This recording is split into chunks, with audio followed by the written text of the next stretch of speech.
Hey, this is the one arm shoulder ITY. So I'm going to show a few reps, then I'll break it down. So you're going to find a chair. Going to put hands on either side of the chair. Before we start, we want to get good shoulder blade position. So I'm just going to draw my shoulder blades back, push away from the chair, trying not to engage my neck as I do this. And then I'm going to push away from the chair as far as I can, and I'm going to hold right there with both arms. Take one arm away on the stabilizing arm. I don't want to see any movement when I take the arm away. You know, I got some weight in my feet here, so it shouldn't be all your body weight, but I don't want to see collapsing on the stabilizing arm, and I want to be active pushing down into the chair. This helps just to establish a good relationship with the shoulder blades and the rib cage. Then you're going to take one weight, start light. You're going to turn the thumb out a little bit. Then there's three positions. One is it coming back up towards your pocket. 2, straight out to the side. 3, thumb up about a 45-degree angle.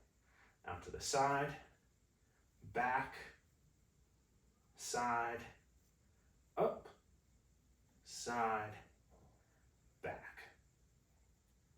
Okay, so that's the movement.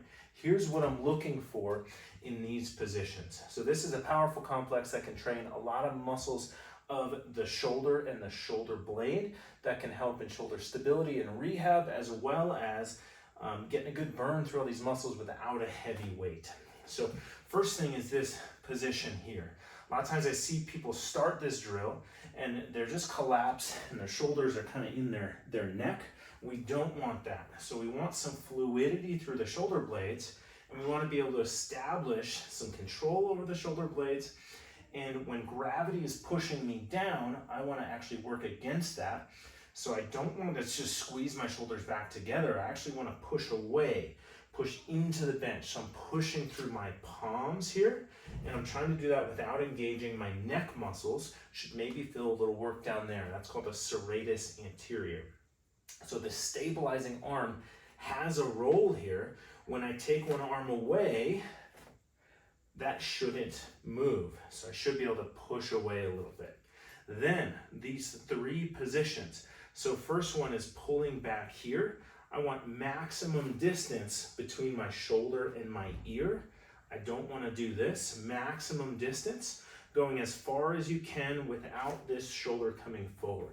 So for me, that's right about here. If I go further, my shoulder starts to tip forward. This is getting the muscle of the low trap, getting the shoulder blade to move downward. Then next movement is I want to come straight into a T. So this is coming out. I like just a little rotation of the thumb out. That promotes external rotation. So the dumbbell isn't dead parallel to the ground, but has a little rotation. Again, going as high as you can without the shoulder coming forward, and also without engaging your neck muscles.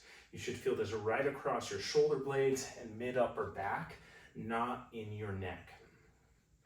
Finally, and this last one can be the toughest, I'm going to point my thumb still slightly out and come up into a Y position. This is going to be a Y like the YMCA. And I'm trying to go as high as I can without moving my body or, again, feeling it in the neck. For me, that's right about there. If I go higher, I start to rotate into my neck. So we can do these a couple different ways. You can fatigue each one on its own. So do 10 here, 10 there, 10 into the Ys. Or you can go, like I was showing in the beginning, 1, 2, 3, and then back down.